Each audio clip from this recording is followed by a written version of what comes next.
Hello all, welcome back to our channel. So students, ఈ వీడియోలో performance management quick revision అనేది చేయడం జరుగుతుంది. సో MBA 4th సెమిస్టర్లో ఎవరైతే HR స్పెషలైజేషన్ ఉన్నారో వాళ్ళకి మాత్రమే ఈ పర్ఫార్మెన్స్ మేనేజ్మెంట్ సబ్జెక్ట్ అనేది ఉంటుంది.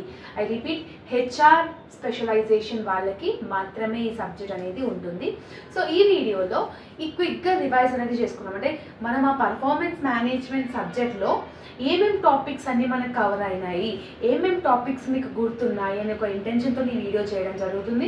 మీ ప్రిపరేషన్ అంతా అయిపోయాక ఈ వీడియో చూస్తే మనం ఏమేం టాపిక్స్ డిస్కస్ చేసుకుంటున్నాం అనేది మీకు అర్థమవుతుంది. ఓకేనా? సో ఆల్రెడీ మొత్తం నేను ఎక్స్ప్లెనేషన్ వీడియోస్లో ఎక్స్ప్లెయిన్ చేశాను. ఈ వీడియోలో జస్ట్ ఒక షార్ట్ గ్లిమ్స్ లాగానే చెప్పడం జరుగుతుంది, డెప్త్గా చెప్పను. ఓకేనా? సో ప్రిపరేషన్ అయ్యాక వీడియో చూస్తే it will be more beneficial to you all. So let's get in to the video. So performance management, okay, 60 marks paper, okay, and passing is 25 marks is the passing marks అనమాట. ఓకేనా?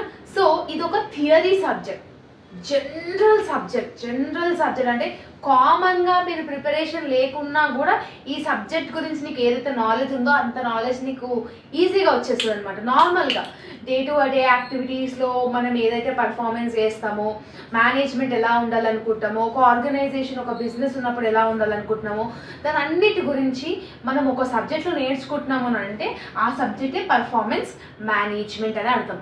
So ఈ performance మేనేజ్మెంట్లో first మీకు introduction లాగా నేర్చుకోవడం జరుగుతుంది. అంటే like ఎలా నేర్చుకుంటారు, ప్లానింగ్ ఎలా చేయాలి, ఒక ఆర్గనైజేషన్లో వాళ్ళ యొక్క పర్ఫార్మెన్స్ ఎలా ఉండాలి, గ్రోత్ ఎలా ఉండాలి. ఓకేనా? సో ఒక ఆర్గనైజేషన్ ఏ బిజినెస్లో అయినా కూడా అప్ అండ్ డౌన్స్ ఉంటాయి, డెఫినెట్గా ఉంటాయి. సో ఎలాంటి మెజర్స్ తీసుకుంటే వాళ్ళ యొక్క పర్ఫార్మెన్స్ అనేది ఇంక్రీజ్ అవుతుంది. ఓకేనా? ఒక ఆర్గనైజేషన్లో 1000 మంది ఉన్నారనుకోండి, 1000 మందితో డైలీ కమ్యూనికేట్ అవ్వగలుగుతానా? టైం సరిపోదు కదా. బట్ ఎలాంటి మెజర్స్ తీసుకుంటే, ఎలాంటి అప్రోప్రియేట్ మెజర్స్ తీసుకుంటే వాళ్ళ యొక్క పర్ఫార్మెన్స్ ఎలా ఉండాలి, ఎప్పుడు హైగా ఉండాలన్నమాట.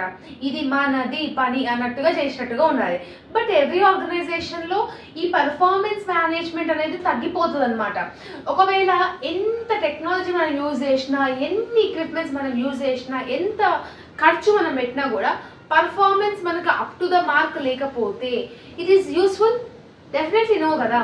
సో మనం పర్ఫార్మెన్స్లో ఏమేమి చేయాలి, ఎంప్లాయీస్కి ఎలా ఉండాలి అనేది నేర్చుకుంటాం.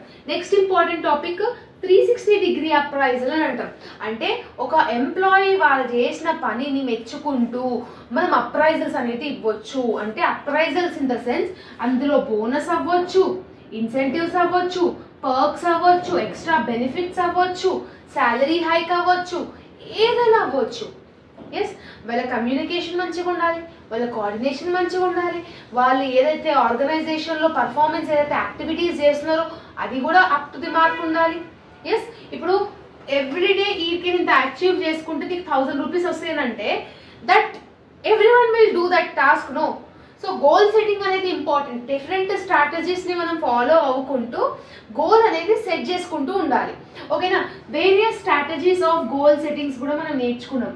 అంటే ఈ మంత్ నువ్వు లాస్ట్ మంత్ 100 చేస్తే ఈ మంత్ నువ్వు 120 చేయాలి. That is your target. If you are doing it we will give your extra benefits to you all. Okay, like ఇందులో మీకు క్యాఫెటేరియా బెనిఫిట్ అని కూడా ఉంటుంది.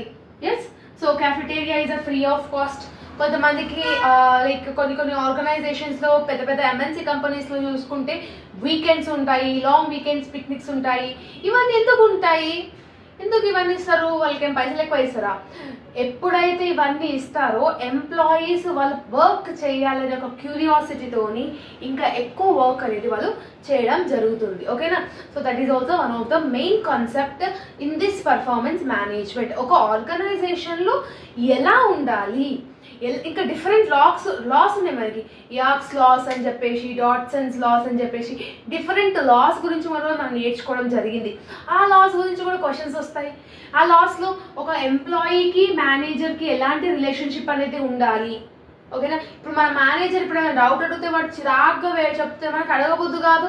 మనం అడగకపోతే పనిని కరెక్ట్గా చేయలేము, ఆటోమేటిక్గా పర్ఫార్మెన్స్ ఏమవుతుంది, డౌన్ అయిపోతుంది కదా.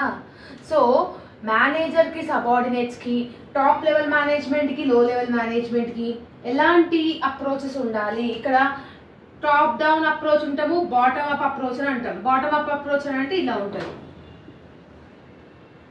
ఓకేనా. సో ఇట్లాంటి అప్రోచెస్ అన్ని మనం నేర్చుకున్నాం కదా. ఇవన్నిటి గురించి మీకు ఈ చాప్టర్, ఈ సబ్జెక్ట్లో అనేది ఉంటుంది. సో ఎగ్జామినేషన్ పాయింట్ ఆఫ్ వ్యూలో ఎలాంటి టైప్ ఆఫ్ క్వశ్చన్ వచ్చినా కూడా you can able to attempt it. జనరల్గా మీకు తెలియని క్వశ్చన్ వచ్చినా, ఏదైనా ఒకటి అడిగినా, what are the various strategies any organisation should take to increase their sales అని ఇచ్చారనుకో, జనరల్గా మనం రాసేయచ్చు, ఎస్ అవును. సో ఇలాంటి క్వశ్చన్స్, జనరలైజ్డ్ క్వశ్చన్స్ మీకు వచ్చే ఛాన్స్ ఉన్నాయి. అండ్ ఎలాంటి క్వశ్చన్ వచ్చినా కూడా మీరు ఏబుల్ టు అటెంప్ట్ చేసేటట్టుగా ఉండాలి. సో వీడియోస్, ఎక్స్ప్లెనేషన్ వీడియోస్ ఏవైతే చెప్పానో అవి బాగా చూసుకొని మీరు నేర్చుకోనికి ట్రై చేయండి. సో ఐ హోప్ దట్ మీకు ఈ సబ్జెక్ట్ గురించి అయితే అర్థమైందని అనుకుంటున్నాను.